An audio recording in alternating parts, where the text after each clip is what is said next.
book, you have acknowledgments of all the people who gave you permission for copyrighted material. Where did you get permission to publish that letter? And the guy wrote back to me and said, well, you're raising some very interesting questions, but unfortunately, we're not able to answer them because that was a long time ago. Do you think the Thai police were in on this? Oh, yeah. The Thai police and the CIA were very tight. I mean, we were running almost all of our bombing raids into Laos and North Vietnam. 80% of the bombing raids, at least, were coming out of Thailand, so they didn't have to fly all the way from Guam. And the CIA was smuggling drugs and stuff, and all this stuff was, the Thai police were corrupt. They were working with the U.S. The U.S. was giving Thailand millions, if not billions of dollars a year. They got more money than any other country in Southeast Asia at the time except South Vietnam. I mean, they had tons of money for the U.S. The U.S. had bases in Thailand. They had CIA bases that were training assassins in Thailand, and they were working hand in glove with the Thais. And if the U.S. said, we need you to write a police report on something for us, say it's an accident or a natural cause or something, they're just going to do it.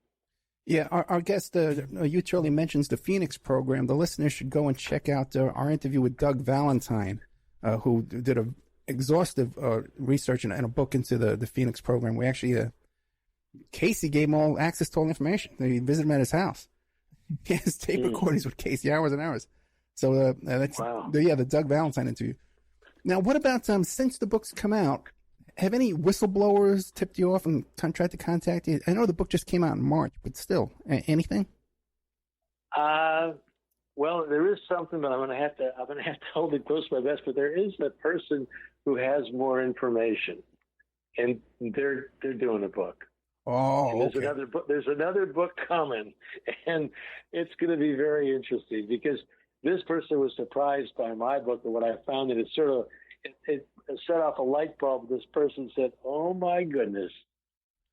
Oh, really? They have. There's more coming. Believe me, there's a lot more coming. Okay, great. Hey, you know what you do? I'm not supposed to tell about it because it's not out yet. So something's coming. I'll leave it at that. As soon as it does, give us a call, and we'll put him on the air too, and we'll have you both back on. I will. He's a very nice man. Okay, so we're just about out of time. What do you want to leave us with, and how can people contact you? How can they get a hold of you? Well, the two websites are the best, the martyrdomofThomasmerton.com, and there's a form there where you can click a button and find me, and then the same as at the other, FBICoverup.com, and you can click a button there and find me.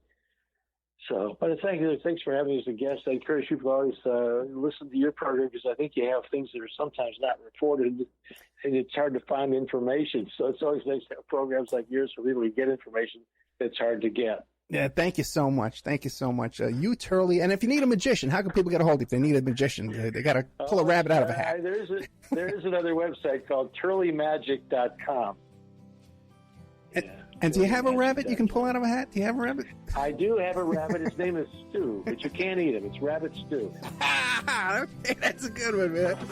He doesn't like that name, but it's a good joke. It is a good joke. Okay, I'm going to have to remember that. Hugh Turley, okay. The Martyrdom of Thomas Merton. Thank you so much. Thank you. Good night.